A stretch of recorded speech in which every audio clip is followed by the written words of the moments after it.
By the way, I love the trade deadline. Nothing ever happens, but I still love it. It's like Christmas. It'd be like a bad Christmas. The presents look great, and if you open them up and there was nothing in them, but the trading deadline, the presents look great, and then you open it up and you get, Andre Iguodala. Right. Let me start with the Houston thing. And I like Houston. I like the owner. I like the GM. I've come around on Harden. I do like Harden. I think he's coachable. He is what he is, but I think he's more coachable. I think he listens. I don't think Westbrook is. So 2 years ago, they loved Capela. This year, they love Capela. All I hear is they love Capela. They put a ton in. Easy baskets, rim protector. There's about 4 good bigs you're going to have to go through. Now, they're the shortest team in the world, and my takeaway is because you can't have 2 guys on the floor who can't shoot, and Chris Broussard joining us. Sorry for the radio audience. And so, right now, Westbrook has deteriorated as a shooter. And so they're stuck with 2 guys on the floor who can't shoot. You can't get through the West like that. What they're trying to do is open up the floor so Westbrook can just drive. Because as you said, they see he can't shoot, which is what we all knew. Daryl Morey is a good GM, but he's not the mad genius that everybody thinks he is. He's more like a mad scientist, okay? He's obsessed with moves and trades and big names. I understand they didn't get a big name in this one. Yeah. But every free agent on the market, they got no money, but they got to be in the mix. Every trade possibility, they got to be in the mix. Sometimes you need to let your team marinate. Bake is when broadcasting. Yes. I literally, in broadcasting, I tell people this all the time, executives. Let stuff bake. Yes. Let the audience figure out who the on-air people are. And the way they should have done it, Colin, Chris Paul, they forget they were they were up 3-2 on Golden State going home. They should, and I get it that Chris and James were at each other's throats, but if you're the leader of that team, as the GM is, you got to sit down with those 2, sit down with your coach, and say, look, let's figure this thing out. I get it that last year ended horribly, but we should have beaten Golden State 2 years ago. Let's see if we can work this out because, as we all said, Chris is just a better spot-up shooter. He's a better position defender. And you had a better team last year. Now, what they're going to do, they're going to win 50. They're going to be sexy and fun to watch. But they're tiny kind of now. like a train wreck, right? You got to see it like a car crash. I mean, you want to stop and watch it. But they have absolutely no chance of winning the West. And here's the thing. It's not like Daryl Morey went to, I don't know, Sacramento or Cleveland before LeBron, some horrible franchise, and made them relevant. Houston has always been a top-flight franchise. Won championships before Morey. Were good and relevant before Houston has been good. Yes. I mean, by the way, I've been an NBA fan for 40 years. You can go back to the Rudy Tomjanovich teams. They've always been relevant. Moses Malone, Olajuwon, Sampson. They've always been up there. And so for Daryl, it's championship or bust. And this isn't going to get it. This is just throwing junk at the wall and seeing if anything sticks. Okay, so let's go to the Andre Iguodala trade. So, listen, Iggy is a nice piece.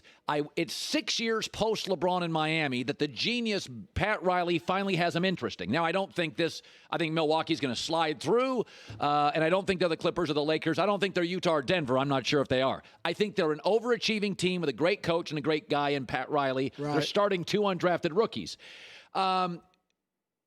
When I watched this Iggy deal, I thought it took Pat Riley 6 years post-LeBron to get, I think it's fair to say, interesting. Okay, the Lakers still may move Kyle Kuzma, meaning they're just going to get older and more expensive. I looked at this Miami deal, and I thought Lakers, be very careful about, this is what LeBron does. Right. Get rid of all the young guys, get old. The Lakers can't defend anybody outside of Anthony Davis. On the perimeter, yeah. They can't defend anybody. They're not going to win the title. So I like the Andre Iguodala move, but it was a cautionary tale to me for the Lakers, Rob Pelinka, to go, this is how long post-LeBron. You better not build a franchise just for this year. But here's the thing. First of all, if you're Miami, would you take those 4 straight trips to the finals, 2 championships, if you knew for 6 years we're going to be irrelevant? Okay, here's what's funny, though. That's fine in Cleveland. Miami is a distracted city. I was just there for a week. They had a lot to do in Miami. People in that city, they bail, and they should. In Cleveland, I would take a title in 10 years. So you wouldn't have taken the trade-off in Miami? Because it rocked the world. But if you'd have told Pat, you're going to end up with 6 years of irrelevance, he'd have thought long and hard. That the Heat are not Cleveland. They're a legitimate global basketball respected power. To their credit, they never totally fell to the bottom. Because of Riley. But I hear what you're saying. But here's the deal with Kuzma that people are forgetting. Well, number one, and I don't think they're going to trade him. I think they're open to it and looking. If I could get Marcus Morris from New York straight up for Kyle Kuzma, I would do it. He's a better shooter. He's tougher. He's a better defender. He's a veteran who knows how to win. However, they can't because Kuzma's not making any money. He was a low first-round draft pick. He's still in his rookie deal. And so you'd have to throw in Danny Green to make some of these deals work. And so they don't want to do that. So they're good enough they're not going to win the title, but the Lakers are good enough. What if they're good enough to feel, if I got LeBron James and Anthony Davis. And Danny Green. I'm good, right. I'm good enough to feel like I got a shot. I think the Clippers are better. But I think it's close, and I think if LeBron can be heroic and Anthony Davis can become a fourth-quarter assassin against the Clippers, they can beat them. Here's what I do if I'm the Lakers. The rest of the regular season, I'm working on this. Number one, LeBron's been taking far more shots in the fourth quarter than AD. I got to get AD. He's got to be my fourth-quarter guy. I know what LeBron can do in the fourth, but I want AD to be my fourth-quarter guy because against the Clippers, they don't have a good defensive matchup for him. But I can't have him scoring 28 against the Clippers. I need him giving me 32 consistently, and in the fourth quarter, killing Montrezl Harrell or Kawhi or Paul George or whoever they put on him. So get him used to being the fourth quarter scorer. Number two, I want Kyle Kuzma. Keep him and teach him winning basketball because that's what he's a talented player, as you said.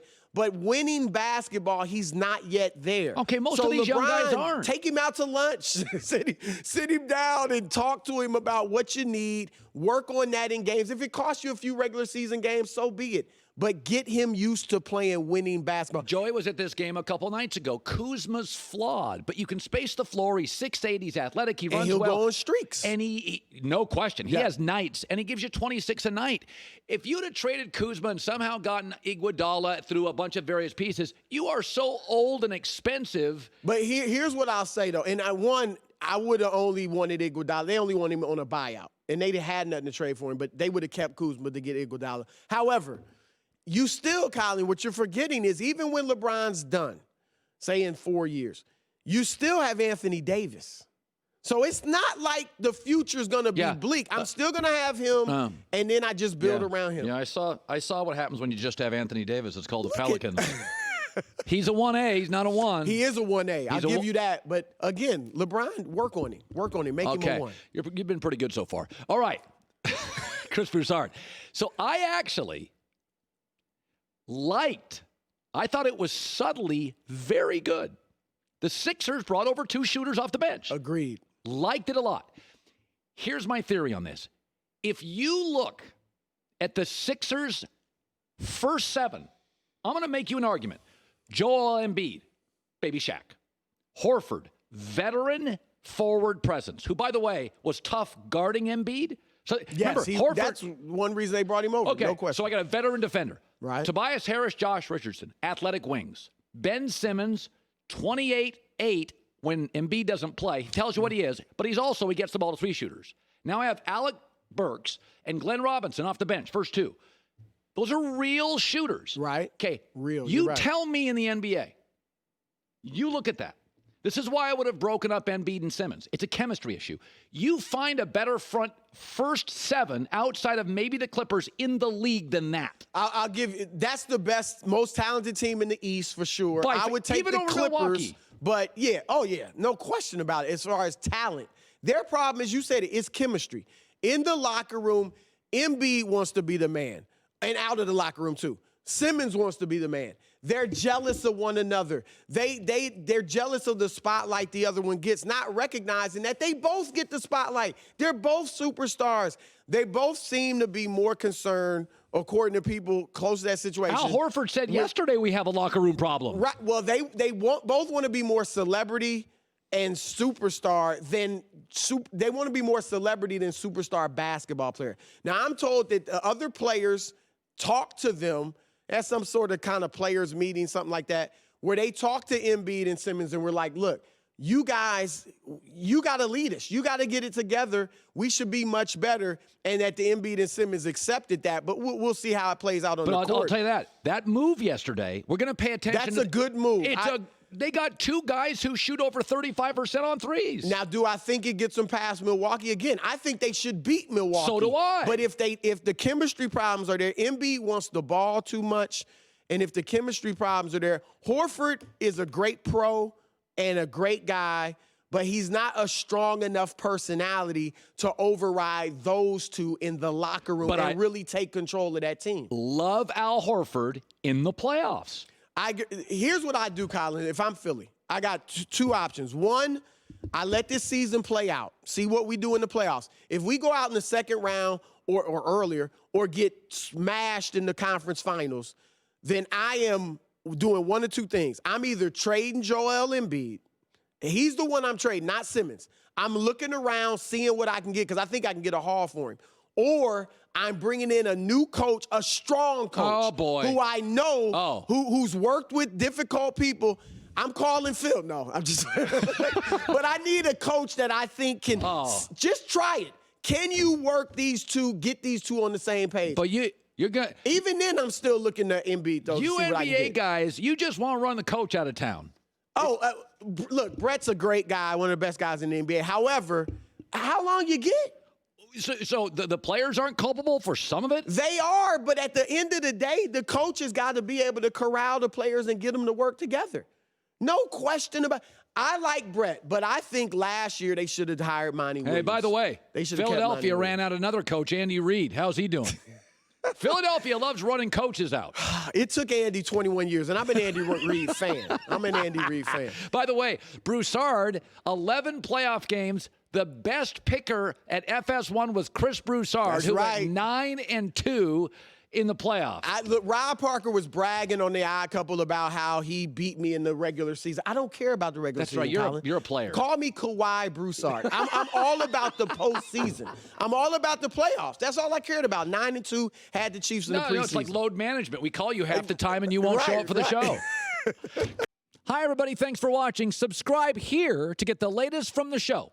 Also, be sure to check out more of the best clips from The Herd or go watch a few segments from other shows on FS1.